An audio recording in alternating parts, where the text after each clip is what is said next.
Samantala sa iba pa pong mga balita, ayan nasa kabilang linya na po makakasama po natin si Police Captain Roel C. Isit, ang team leader po ng Team 2 ng PEDEG Pangasinan. Kaugnay, again, sa isa na naman pong matagumpay na drug by bus operation dyan po sa lungsod po ng San Carlos. Sir Roel, unang-una po sa lahat ang inyong pagbate sa ating mga listeners and viewers.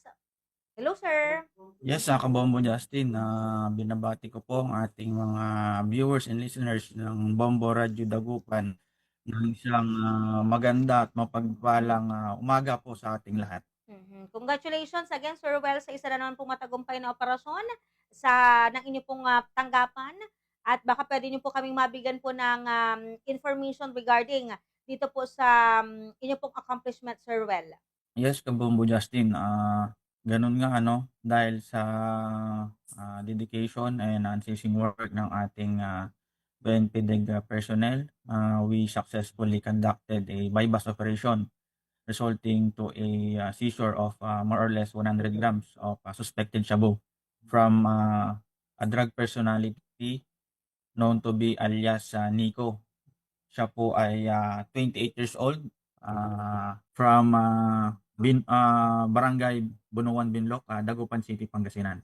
So ito po ay classified as a high value individual or high value target for the reason that we have seized more or less 100 grams of suspected shabu sa ating arrested personality, Kabombo Justin. Sir Well, if converted sa street value po, itong nakumpiska pong ipinagbabawal po na gamot sa kanya, magkano po itong halaga po niya? Yes, Kabombo Justin, ang itong seizure natin ng more or less 100 grams of suspected shabu has a street drug or standard drug price ng 680,000 pesos. Sir, nabanggit niyo high value target. Is this the first time na mapakinggan po ninyo yung pangalan po niya na masangkot po sa illegal na droga? Yes, ma'am.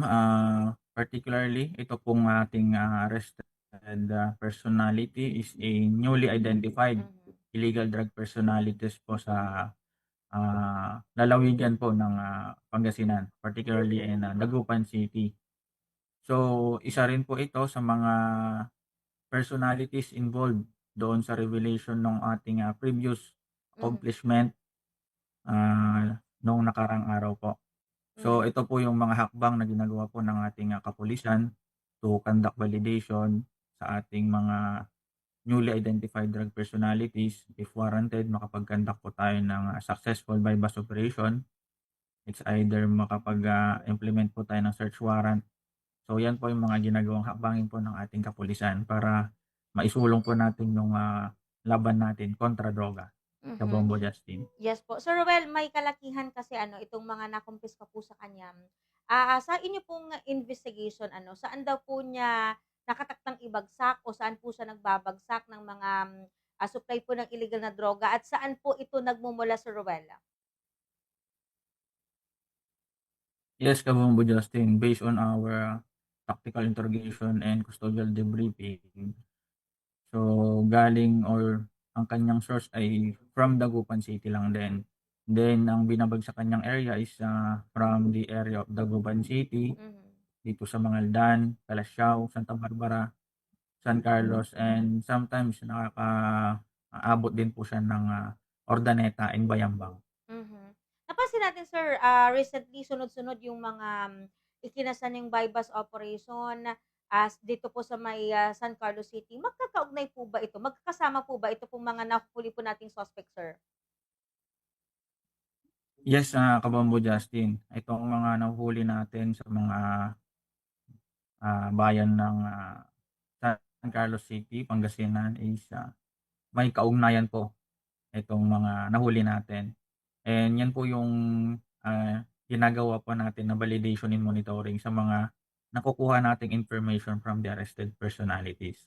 So pinagdudugtong-dugtong natin ito, pinagkukunik-kunik natin.